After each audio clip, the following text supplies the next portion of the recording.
Oke, sebelumnya Assalamualaikum warahmatullahi wabarakatuh. Selamat bertemu kembali dengan saya. Saya di sini akan mempresentasikan pemahaman tentang peserta didik dan pembelajarannya pada topik 3, demonstrasi kontekstual. Tugas 3.2 mengulas asesmen di ruang kelas. Anggota kelompok kami yang pertama ada Gita Nindi Sofiani, yang kedua ada Anis Sufi Nur Latifah, yang ketiga saya sendiri Karisma Ancastrianto. Untuk asesmen yang akan saya ulas, di sini ada asesmen diagnostik kognitif. Di sini ada 7 macam pertanyaan.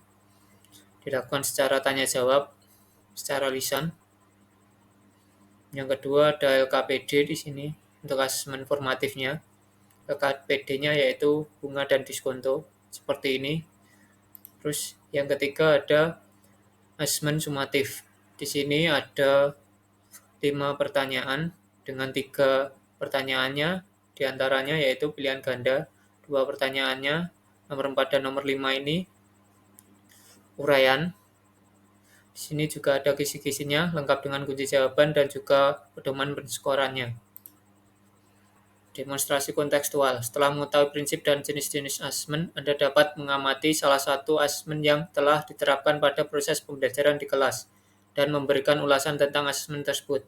Kaitkan dengan konsep perkembangan, lingkungan, dan kemampuan peserta didik. Anda dapat menuliskan ulasan dalam tabel panduan di bawah ini. Ulasan hasil analisis untuk mata pelajarannya yaitu matematika.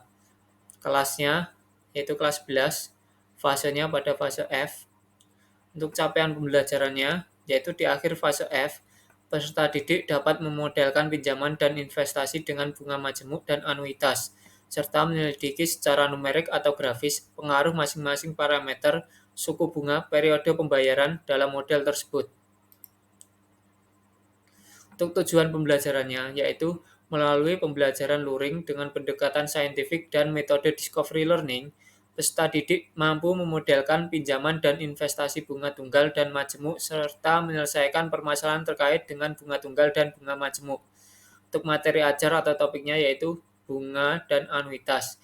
Jenis asesmennya, formatif atau sumatif, yaitu asesmen diagnostik, kognitif, formatif, dan sumatif. Untuk bentuk asesmen atau soal tertulis, proyek, unjuk kerja, dan lain-lain, yaitu yang pertama ada asesmen diagnostik kognitif, tanya jawab secara lisan. Yang kedua, asesmen formatif, penugasan dalam bentuk LKPD.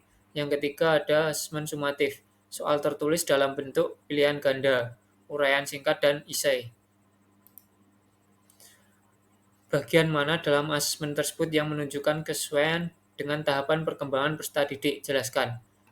Pada tahap ini, peserta didik SMA di kelas 11 umumnya berada dalam tahap perkembangan operasional formal, seperti yang diusulkan oleh Jean Piaget, di mana individu bisa melakukan perhitungan matematis, berpikir kreatif, menggunakan penilaian abstrak, dan membayangkan hasil dari tindakan tertentu. Asesmen yang diberikan oleh guru sudah sesuai dengan tahapan perkembangan peserta didik, karena pada asesmen formatif guru memberikan masalah yang berhubungan dengan kehidupan sehari-hari atau dunia nyata yang membutuhkan pemikiran abstrak dan kemampuan pemecahan masalah. Guru juga meminta peserta didik untuk menggunakan modal matematika untuk memahami konsep bunga dan diskonto dengan lebih baik. Di sisi lain, guru juga memfasilitasi diskusi kelas untuk mendorong pemikiran abstrak. Guru memberikan pertanyaan pemantik yang memicu debat di antara peserta didik, yang memungkinkan mereka untuk mengemukakan argumen berdasarkan pengetahuan mereka tentang bunga dan diskonto. Bagian mana dalam asesmen tersebut yang menunjukkan kesesuaian dengan kemampuan peserta didik? Jelaskan.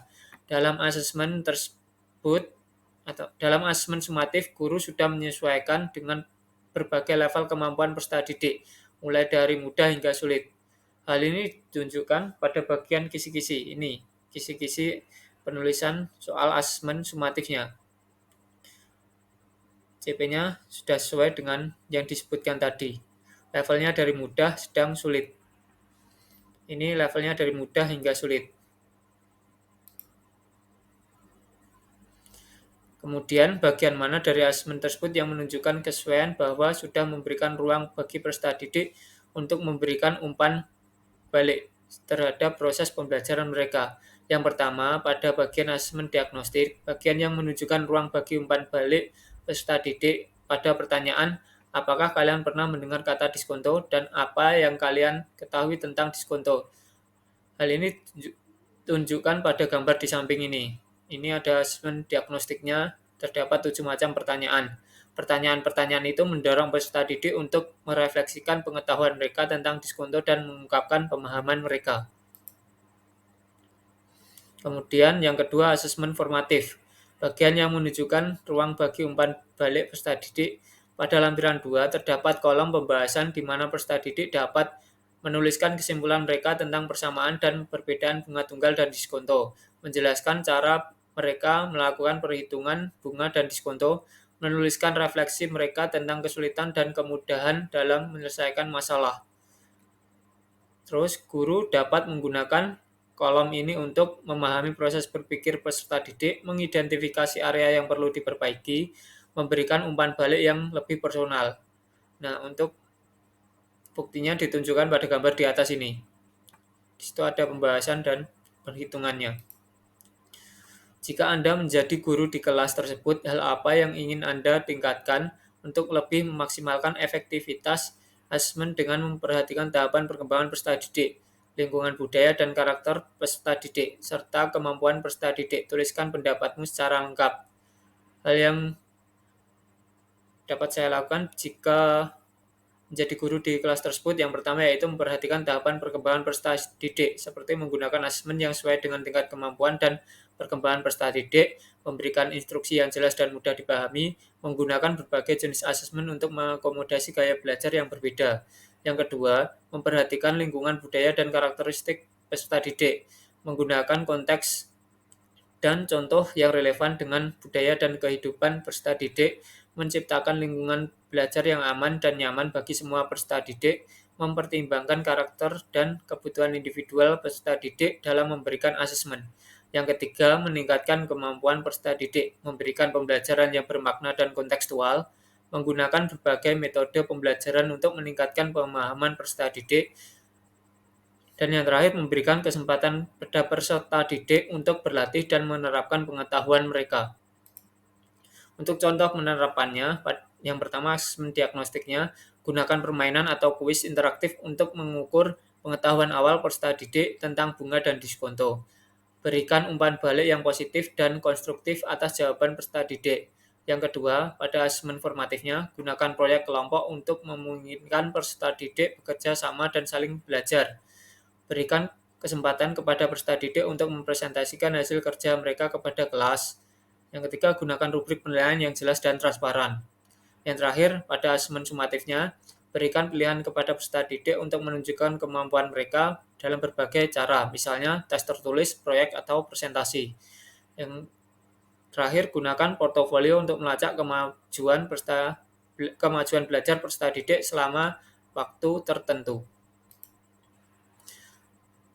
Dan kesimpulannya yaitu umpan balik dari peserta didik sangat penting untuk meningkatkan efektivitas asesmen. Guru dapat memberikan ruang bagi umpan balik dalam berbagai cara, seperti melalui pertanyaan terbuka, kolom diskusi, dan refleksi.